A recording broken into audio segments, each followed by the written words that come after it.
7 prinsip jadi cowok yang merdeka secara ekonomi, biar hidup layak dan gak pusing lagi masalah duit.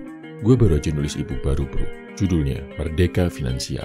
Isinya adalah hal-hal yang bisa bantu lo buat cari duit dengan cara yang menyenangkan dan gak memenjarakan diri lo.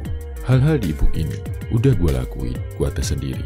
Dilakuin sama gue, anak dari keluarga pas-pasan, tanpa warisan, tanpa bantuan modal ortu. Dari seumur hidup gue kerja dari SMP, gue gak pernah kerja kantoran. Gak pernah kerja harus datang 9 to 5, gak pernah cari loker dan masukin CV. Gak pernah tiap pagi harus absensi, ikut bos dan sebagainya. Bisa kerja sambil keliling 30-an negara, sambil jalan-jalan, sambil belajar, plus beli rumah, punya berbagai aset sebelum usia 30. Nah, garis besarnya gue rangkum di video ini. Detailnya, nanti bisa lo baca langsung di ebooknya ya bro. Prinsip pertama, uang itu alat, bukan tujuan. Uang itu adalah alat yang bantu lo bisa hidup lebih baik, lebih sehat, lebih bahagia dan sebagainya. Pas cari kerjaan, akan lebih bijaksana. Kalau target lo bukan, gue harus kerja yang gajinya sekian juta. Kayak thumbnail di video ini, itu sebenarnya adalah jebakan bro. Harus kerja dengan gaji sekian juta. Ini bakal langsung membatasi pikiran lo bro. Tapi lebih baik kalau gue akan cari kerjaan yang bisa bikin gue hidup layak, lebih pintar, dan lebih bahagia. Jadi menurut gue, kalau menggadaikan kebahagiaan, kesehatan, apalagi prinsip hidup demi uang, muter bro jadinya. Lo akan kejebak dalam red race. Kerja pagi siang malam gak habis-habis, uang gak pernah cukup. Ngerjain kerjaan yang gak lo suka, cuma buat beli barang-barang yang gak lo butuhin. Jadi saat kerja, jangan cuma mikir tentang uang yang lo dapat, tapi pikirin juga tentang skill, pengalaman, ilmu, dan sebagainya. Kalau lo kerja, yang lo dapetin cuma gaji, rugi besar. Prinsip kedua, lo bisa kok ikut passion lo dalam kerja dan dapet duit yang layak. Banyak yang bilang, jangan ikuti passion lo, gak bakal jadi duit. Faktanya, orang-orang yang bilang gitu adalah mereka yang gak cukup kuat buat bekerja keras, gak cukup gila, dan gak mau berkorban memperjuangkan passion mereka. Jadinya mereka nyerah, karena emang jauh lebih gampang kerja buat ngikutin passion orang lain dan terima gaji setiap bulan, daripada memperjuangkan passion hidupnya sendiri. Coba lihat orang-orang terkaya dunia, Mark Zuckerberg, Elon Musk, Bill Gates. Mereka itu orang-orang yang semua kerja ngikutin passion hidupnya bro. Gak ada yang kerja cuma buat cari duit. Karena kerja ngikutin passion, ngerjain yang lo suka, itu bikin lo jauh lebih giat dan rajin.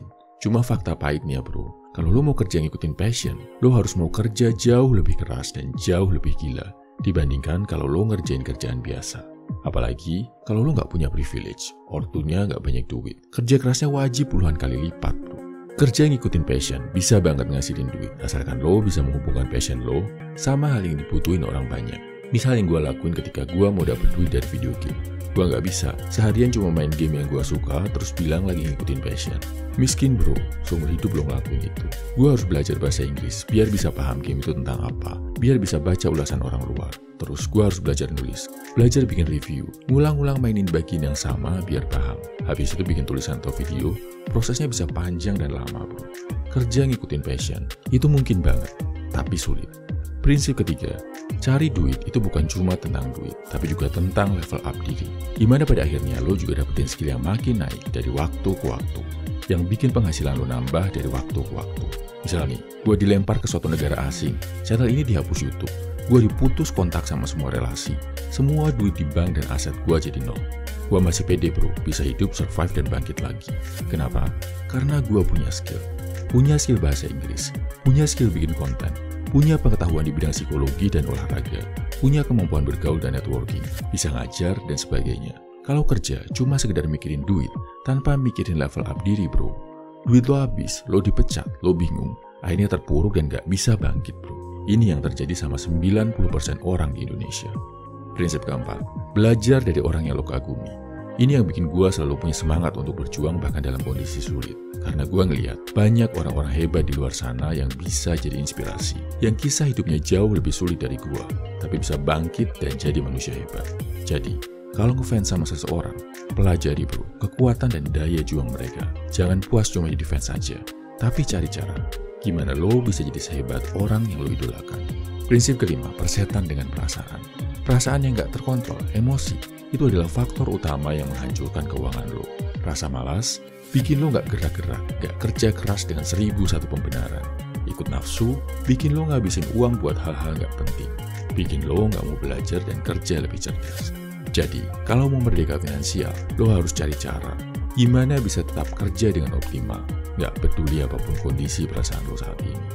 kayak Ronaldo atau Khabib Nurmagomedov yang bisa tetap perform di tengah kesedihan karena ayahnya meninggal. Lo harus bisa menaklukkan emosi dan perasaan lo untuk berkarya, bro. Prinsip ke-6, makin banyak lo bantu orang, makin cepat lo merdeka finansial.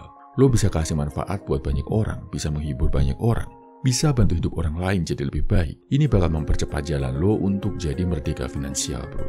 Dan ini yang memisahkan antara harta yang berkah dan harta yang haram. Kalau saat cari duit yang lo pikirin cuma tentang diri lo sendiri, cuma gua, dan gua, pada akhirnya lo akan tergoda buat ngelakuin hal-hal jahat dan cara-cara haram, bro. Tapi kalau lo cari duit dengan memperhatikan kepentingan orang banyak, ini justru bakal bikin hidup lo lebih bermakna, lebih berkah, dan saat lo meninggal nanti akan jadi amalan baik dan bikin nama lo jadi harum. Jadi, pikirkan juga kebermanfaatan buat orang lain saat cari duit, bro. Prinsip ke-7, kalau sekarang masih miskin harta, nggak apa-apa, bro. Yang penting lo jangan miskin ilmu. Jalan tercepat lepas dari kemiskinan adalah lewat pendidikan. Pendidikan nggak harus sekolah, nggak mesti ijazah, tapi ilmu berguna yang bisa lo pelajari dari mana aja, bro. Sekarang juga, bikin jadwal, bro. Lo mau belajar skill apa yang bisa bantu lo lebih tajir?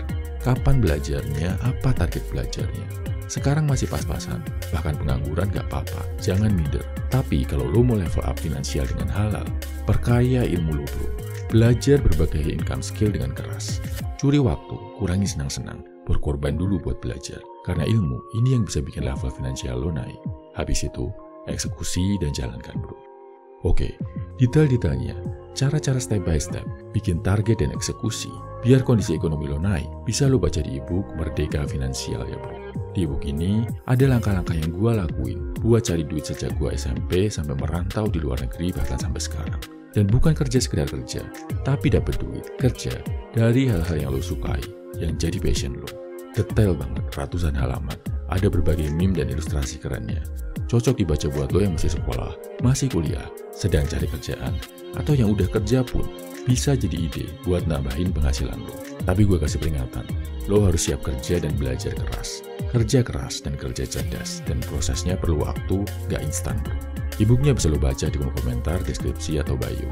Boleh bayar semampunya, teriring doa dan usaha dari gue. Biar lo, saudara seperjuangan gue, bisa naik level keuangannya, bro. Salam Every Man, semangat, bro.